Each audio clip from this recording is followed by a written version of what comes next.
Você só vai até onde a sua fé te levar. Não tem a ver com suas limitações, mas tem a ver com a sua fé em Deus. A Bíblia relata sobre os heróis de Deus, e esses heróis, essas pessoas, são caracterizadas por uma vida evidenciada de fé. Isso está lá relatado em Hebreus capítulo 11. E eu gostaria de extrair desse mesmo livro 3 lições sobre a fé para nós hoje. E a primeira, a gente precisa entender que a fé ela não é estática, a fé ela é dinâmica, ela executa, ela age. Se você acredita em algo que Deus tem na sua vida, na vida da sua família, na sua comunidade, na sua congregação, no seu ministério, você precisa corresponder a isso. Você ficar parado e dizendo eu tenho fé, não, isso se chama preguiça. Você já precisa corresponder e viver conforme aquilo que você acredita na sua vida. Por exemplo, se você é um adolescente, acredita que tem um chamado, tem uma vocação para ser médico, você já precisa estudar e estudar com afinco, porque para ser médico você não pode estudar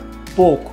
Você precisa entender também que a promessa de Deus é a mesma coisa que a realidade. Em Hebreus capítulo 11 diz que Abraão, pela fé, obedeceu ao Senhor e se moveu até a terra a qual ele havia prometido. Também diz no mesmo capítulo que pela fé o povo marchou ao redor de Jericó, que pela fé o povo atravessou o Mar Vermelho. Então veja que implica uma ação, uma dinâmica. Você precisa, ao obedecer e acreditar, você precisa se mover. Segunda lição. Aquele que tem fé, ele declara palavras positivas, declara palavras boas. Ele não diz ao contrário aquilo que ele já acredita, aquilo que ele já ouviu ou leu na palavra do Senhor.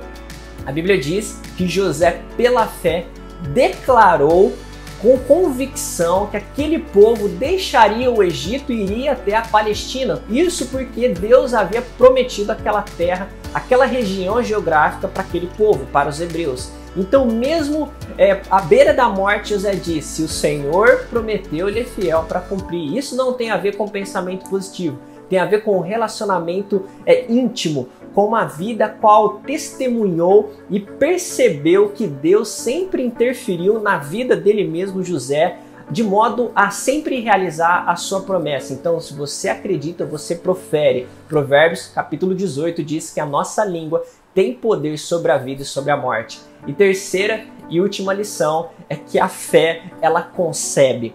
A Bíblia diz que Sara, mesmo sendo estéril, pela fé ela gerou o filho da promessa, mesmo não podendo, mesmo sendo incapaz, mesmo sendo inapropriada, ela gerou. Então acredita, a sua fé quem vai gerar o novo, a sua fé, esse posicionamento de quem crê, de quem se move, já acreditando de forma dinâmica e obedecendo, declarando positivamente não somente sobre sua vida, de forma a confessar, mas declarando sobre a vida do outro, ela concebe e gera a promessa de Deus. Mesmo sendo incapaz, acredite, não tem a ver com as suas limitações, até porque a promessa ela só existe nesse contexto de impossibilidade, nesse contexto de dificuldade. É por isso que Deus promete.